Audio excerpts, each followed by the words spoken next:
नमस्कार मित्रांनो, या चॅनलवरती आपले सर्वांचे स्वागत आहे। आज भैरवनाथ केसरी हे मैदान एक आदत एक बैल असे पार पडले आणि या मैदानावर सप्तहिंद केसरी बकासूर आणि आदत पाखऱ्या यांचा पैरा होता।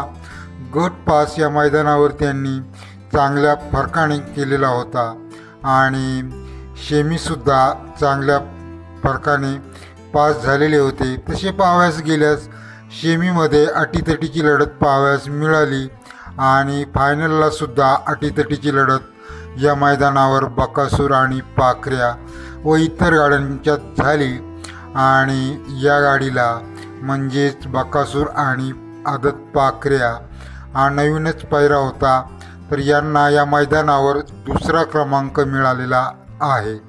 आणि बकासूरच्या गाडीवर आज मैदानावर वैभव साळुंखे हा नवीनच म्हणजे पहिल्यांदाच गाडीवर आपणास पाहावयास मिळाला आणि बकासूर आणि पाखरेची गाडी वैभव साळुंखे यांनी चांगल्या प्रकारे हाकलेली आहे आणि यामध्ये गुलालामध्ये राहिलेले आहेत या मैदानावर, हे विशेष आहे।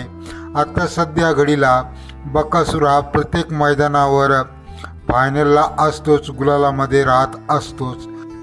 तर मित्रांनो, हे मैदान फारसे मोठे नव्हते, त्यामुळे पब्लिकसुद्धा जास्त नव्हती।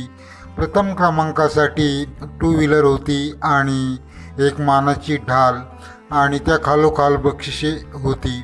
त्याचबरोबर बकासूरची गाडी ही फायनलला कडेने लागली होती। तर मित्रांनो, पाहूया यापुढे बकासूरचे कोणते मैदान असणार आहे। शक्यतो या पुढील बकासूर हा बिंजोडच्याच मैदानावर आपणास दिसण्याची शक्यता जास्त आहे। तर मित्रांनो, भेटूया पुढील व्हिडिओमध्ये। चॅनेलला सबस्क्राईब करा, लाईक करा। असेच नवीन अपडेट पाहण्यासाठी धन्यवाद।